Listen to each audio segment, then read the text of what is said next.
Alguien me dijo hace 40 años, la próxima Someone told guerra me en el 40 years mundo va a ago ser the next global war will be over water. They weren't wrong. Without water, we are nothing. sin agua And no whoever somos controls nadie. the water will El be the país one who has control que over va a others. tener un control sobre los Water demás is países. life. Water El is agua vital, es and we are vida. not taking care of it. El agua es vital y no la estamos cuidando.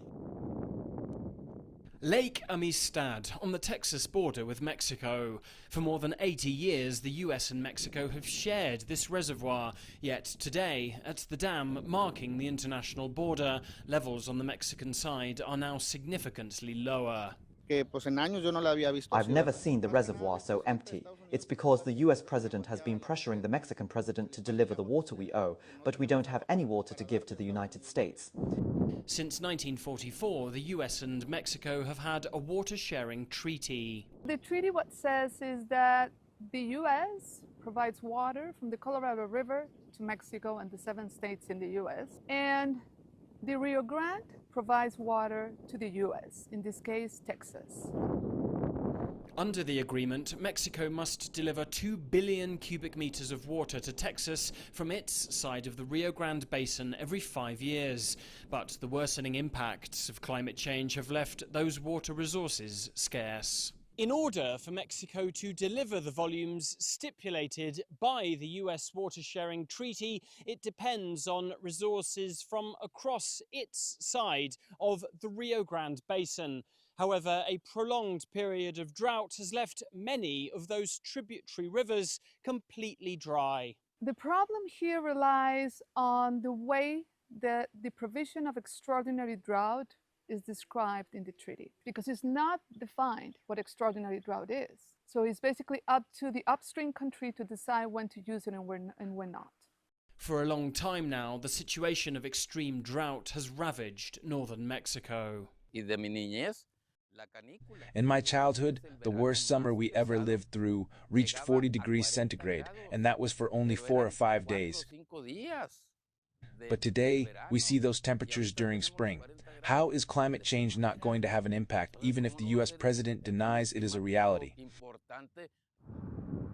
Despite the water scarcity, Donald Trump insisted Mexico keep up its water deliveries, threatening to cut off the water supply to Tijuana unless Mexico complied.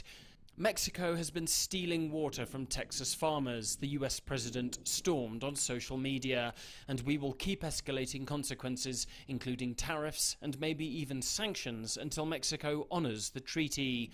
The post caused concern in drought-ravaged northern Mexico, where Lenin Perez is a former federal congressman. At the moment, the water resources available to us are for human consumption.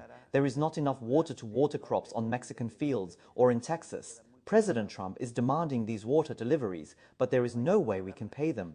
Fearing to defer, Mexico's federal government drained its side of the Amistad Reservoir. Now the disregard for the needs of the Mexican people is beginning to bite. Nueva Rosita, a town dependent on the Rio Grande reservoirs and now facing water rationing. We used to have water 24 hours a day. Now it comes for 3 or 4 hours. And there are times when there's no water at all. What can we do without water? We wish they hadn't sent all that water to the United States. It may be politics, but it's the people who suffer. Armando Diaz is a local farmers' union leader who says the once productive lands around his city are now facing real difficulties.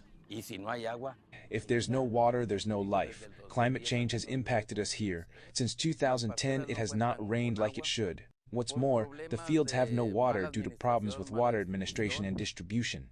The distribution of water is also a major issue. Between Nueva Rosita and the Texas border stands the world's largest brewery. Owned and operated by US company Constellation Brands, it consumes some 50 million litres of water a day to make Corona beer, all of it for export to the US. All of the beer it produces goes for export. It's not even a beer that we Mexicans can drink, and it has been draining our water resources.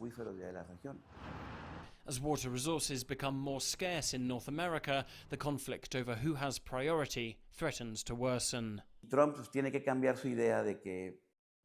Trump needs to change his idea that we have to pay for these volumes of water when there is no more water available.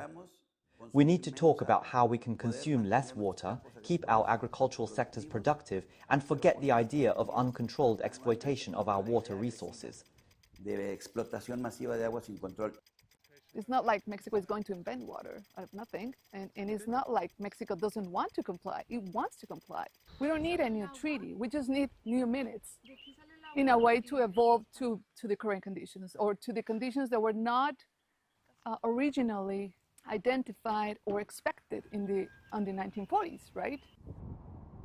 As global warming and international politics combine at the US-Mexico border, what may be a political game to the Trump administration in Washington, D.C. is a matter of life and death for those living on the sharp edge of climate change in the deserts of North America.